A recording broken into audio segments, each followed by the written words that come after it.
Madam, আর অল্প করে চাউল দেন না, 3 দিন ধরে কিছু খাই না, রান্না করে খাবো।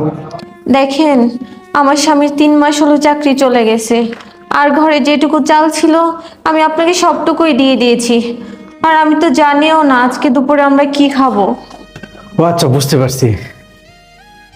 এই যে কাগজটা লোন, এই কাগজটা রাখেন। এই কাগজটা আপনি ততদিন পর্যন্ত খুলবেন না যতদিন পর্যন্ত আপনাদের ভালো সময় না আসে। যখন ভালো সময় আসবে তখনই কাগজটা খুলবেন। তাহলে আমি গেলাম। এই যারা, আমি গেলাম। আচ্ছা, সাবধানে যেও। কি ব্যাপার, আমার দরজার সামনে ব্যাগ? ওমা, ব্যাগটা তো ওয়েটও আছে। কি আছে এই ব্যাগের ভিতরে, দেখি তো। কই, এটার ভিতরে তো কিছু নাই। এত টাকা, পুরো ব্যাগ ভর্তি টাকা।